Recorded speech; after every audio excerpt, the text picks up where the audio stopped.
There's an old saying in motor racing that you can't turn back the clock. But for one weekend of the year, that old saying goes completely out of the window.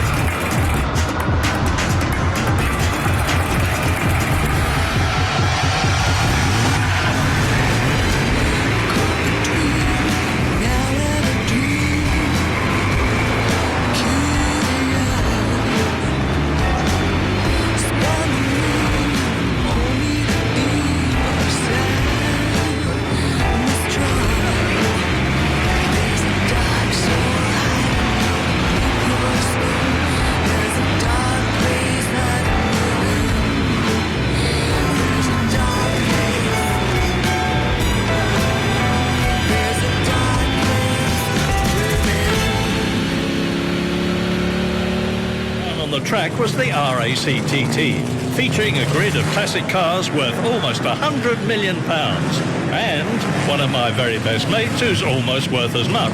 So a hop and a skip to the grid for a taste of his own medicine was definitely the thing to do. The man I'm really after is my ex-commentary box colleague Martin Brundle, and he's in the Ferrari GTO. Here he is. And as usual, he's getting some last-minute instructions.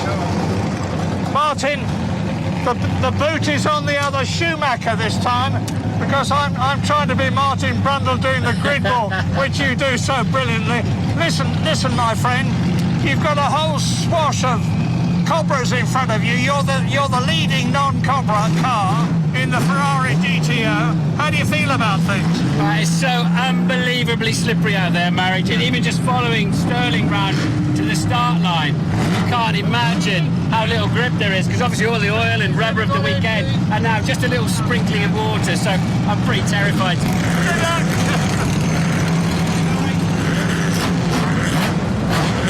A lovely bit of role reversal for Murray and Martin, but Kenny Brack starts from pole position for the RAC-TT celebration race, but Ludovic Caron, who should be in the middle of the front row, has not made it round this formation lap. Martin Brundle starts from the third row in his Ferrari as we get ready for the start, and away we go. And although the clouds overhead, it's not raining at the moment, there's a lot of dampness on the circuit. Look at Jochen Mass getting very sideways, and Kenny Brack as well, trying to get the power down as he accelerates away. Well, the Daytona Cobra Coupe has gone clearly into the lead, pursued by the Roadster Cobra, and this is Martin Brundle, still a great racer at heart, pushing very hard on Jochen Mass's Cobra as he goes up the gears. And into second place straight away, so Martin Brundle is on a charge, but just look at these conditions, not easy at all in these big, powerful rear-wheel drive machines. There's Nicolas Minassia in the Ferrari that's known as the bread fan Ferrari, and you can see why.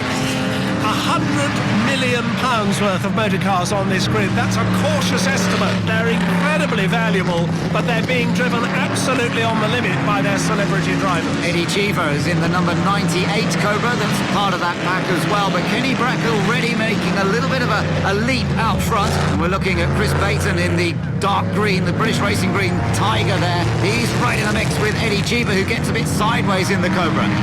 Anthony Reid, disaster at the start. Ludovic brings the Cobra in from the front row with a misfire.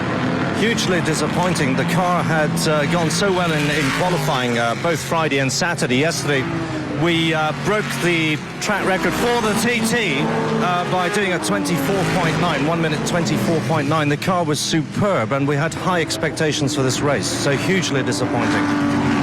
Now Chris Baton in that Sunbeam Lister Tiger, he's coming under some threat from Derek Hill in the brilliant little Maserati Tipo 151. Derek is up the inside there, and I think he's going to be through. Yeah, lovely move that from Derek, who we've seen racing in Europe in Formula 3000 in the past, son of Phil Hill, former world champion. He's loving this. That Maserati is a fascinating motor car. It's very small in overall dimensions, but it has a great big 4.5 litre 4-cam V8. And the drivers say it's like putting an engine on like a pair of trousers. There's almost no room inside the cockpit at all. Well, Jackie Oliver's Cobra is behind as well, so he's going to be a part of this mix. But you have to say Derek Hill could be putting some threat on Eddie Cheever, two American racers going hard at it here. Cobra versus Maserati as they come down the straight towards Woodcote, and he's going around the outside this time. Can he outbrake and still get in front? Well, Cheever's not having that. He says, you're not going to have it that easy. I'm going to stay here with the Cobra. Oh, they're still side by side. Great stuff. But now Jiva has the line. Now, the interesting thing is that this track is very wet and slippery. There are a few standing puddles, but almost everywhere there is spray coming up from these wheels. It's very, very slippery as Kenny Brack takes the lead with a wonderful start in the Daytona. Look at him sliding that car. I mean, he's an Indy 500 winner. He's an IRL champion. But I tell you what, that deftness of touch, that car control, well, the Scandinavians are brought up with it, aren't they? But I tell you what, Martin Brundle's not too bad in second. Yeah, Martin Brundle, a tremendous trooper. Look how black the sky is. We're going to have some more rain, I think, as from lock to lock goes Martin Brundle in Nick Mason's Ferrari. That's worth about 14 million quid, that car, but Brundle is pushing it hard. Jochen Mass leads this little group in the Cobra. Chris Baton still going brilliantly well, though, in the Tiger, the number 8 car, isn't he? Yes, Baton, much less experienced than the drivers around him, but he's really pushing the 4.7-litre Sunbeam against the 4.7-litre Cobras. Yeah, and he's trying to go around the outside there of Eddie Giva. Doesn't happen. Just ahead of him in the Ferrari is Nicolas Minassia, works Peugeot driver as his day job, but he is getting to grips with this Ferrari as Giva, though, goes around the outside, and I think he's outbraked him. Has he got the car turned in? Yes, he has, and Chris Baton's trying to follow, but he can't quite do it. Well, in theory, at least, the Ferrari handles better than the Cobras, although it has less horsepower, but that Sunbeam's gone through on the inside. That was fantastic, and Nicolas Minassia just saw him in the nick of time. I don't know how he did out those tiny little mirrors, mind you. And we're on board with Kenny Brack, and he's already lapping some of these slower cars. And just look at the way that he's driving this car. Yeah, this gives you an indication of just how slippery it is. These cars have a lot of horsepower, a lot of torque, and get much more primitive suspension than Kenny Brack would be used to in the modern cars that he's raced more recently. But he's getting the power onto this slippery circuit. So Mass, Eddie Giva and Chris Baton, as you say, very, very tricky conditions here, but so far so good. And Chris Baton gets down the inside there and gets past Jochen Mass. Another famous scalp collected by Chris Baton. He must be loving racing in such exalted company, and he's doing a fine job of it down into St Mary's, and those clouds are looking particularly threatening now. So perhaps we're going to see some more rain here, and Chris gets it a bit sideways. Oh, he's lost it. Oh, he's lost it right in front of Giva and all the rest. What a shame. Well, he's managed to get it pointing in the right direction once more. No damage to the car, although he's well off on the grass. But as he came into the left-hander of St Mary's, he locked up his rear wheels. The car got away from him. Everybody managed to avoid him once more, so he races on. Well, Martin Brundle's still trying pretty hard, and he's having to defend his position. His second place, this is, from Derek Hill. You're on board with Martin, and the rain definitely coming down a bit harder, I think.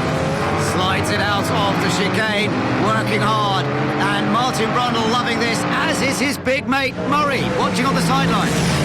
Kenny Brack is leading in the Cobra, and Martin Brundle's come up from 6th on the grid in the Ferrari to 2nd place. And I bet you he's driving a tactical race. We'll see. We're just over halfway through the RAC TT celebration race, and up front Kenny Brack leads. Martin Brundle is defending 2nd place from Derek Hill, but it's getting wetter every moment. And remember, this is a 2-driver race. All of these cars must make a mandatory pit stop and hand over to their co-driver. Derek Hill going alongside Martin Brundle, and just look as the rain falls. Derek Hill doesn't seem to be fazed by it at all. That's a lovely piece of driving. Yeah, they went either side of a back marker, the slower Aston Zagato just then. These two great Italian makes, Maserati versus Ferrari, and Martin Brundle doing his utmost to stay on terms with the Maserati, but he just can't quite do it. Now there is your race leader. Kenny Brack has been stunning in these conditions. Now he'll look across to his pit signals to see whether his crew want him to come in and hand over to Tom Christensen. He's going to have to do it in a lap or two. What a noise from inside the cockpit of this Shelby American Cobra Daytona Coupe. One of how many, Simon, are still there round? They made 6, and they're all priceless. You wouldn't believe it, the way he's driving it. Look at it. It's all over the place, but beautifully under control. Now there's Chiva, who is ahead of Jochen Mass in their Cobras, and Nicolas Minassian wondered if he was coming in, but no, he stays out for a little bit longer. Yes, all the pit signals are coming out now. The pit lane is about to get very crowded indeed.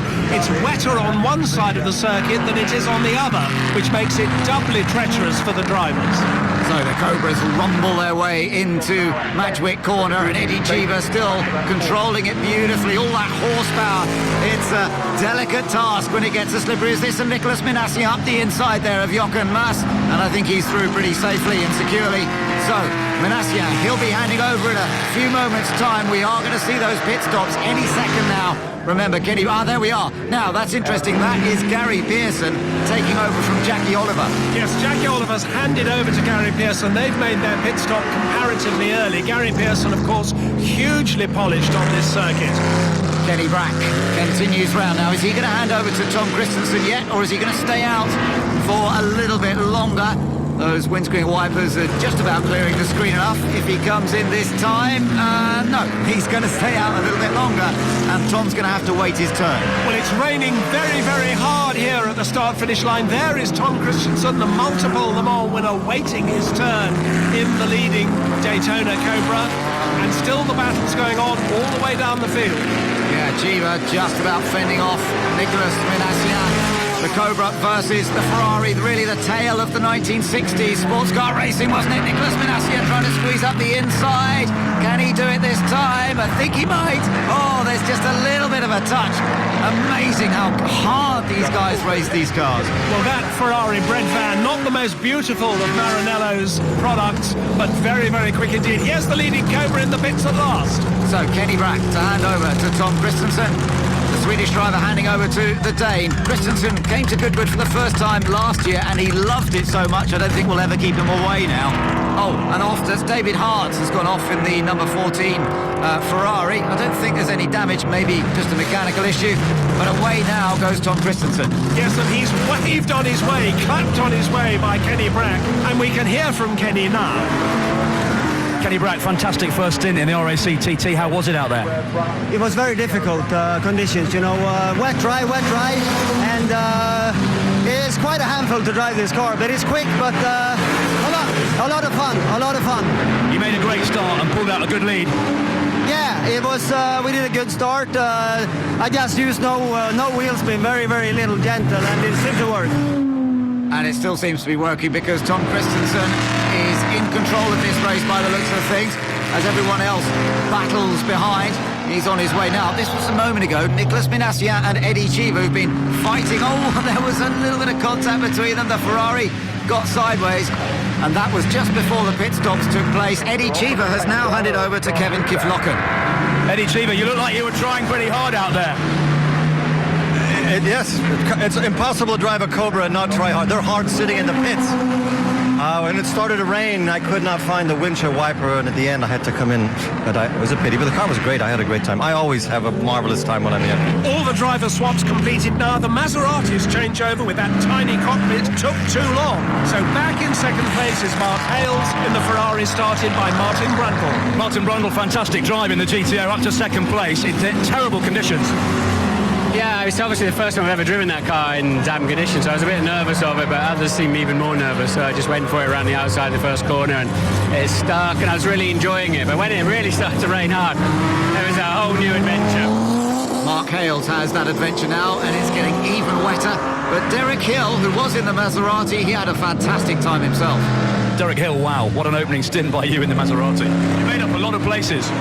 Yeah, it was just the Maserati was really putting the power down well, and everyone was sort of searching for grip out there. I had a great time. Tom Christensen continues to lead this race. He's maintained the advantage, really, Simon, that Kenny handed to him, but look at the way he's driving it now. Yes, the track is now completely waterlogged. It's absolutely awash, and Tom Christensen's handling of this car is quite fantastic. It's truly a joy to watch. Now, what's been going on through the chicane? Let's take a little look. It's the number 16 Ferrari got into a bit of trouble. That was Max Werner, son of the car owner. Nearly had to explain things to Dad, but fortunately got away with it. Meanwhile, Tom Christensen just getting past Joe Bamford as he comes through the chicane, and Just listen to that. The checker flag awaits him, though, and he's going to take victory in the RAC TT celebration. What a bit of teamwork that was between himself and Kenny Brack. They have earned a massive victory, a long way back to the second-place car of Mark Hales and Martin Brundle, and the two Scandinavian drivers supreme in the most difficult of conditions. So let's confirm the result. Brack and Christensen the winners in the Cobra Daytona Coupe, Brundle and Hales second in their beautiful Ferrari, and the Colasaco Hill Maserati Tipo 151 finished third. Tom, you brought it home. Yes, just. Couple of grassy moments, but it was all right in the end. It was all right. The weather, of course, played an incredibly tough part on these Dunlop race tires, which was the first experience really in the wet here. But yes, hairy moments, but the car has worked fantastic, particularly in the dry. And to finish this one off for Lansanta and with Kenny, this is really a nice end for our historic meeting.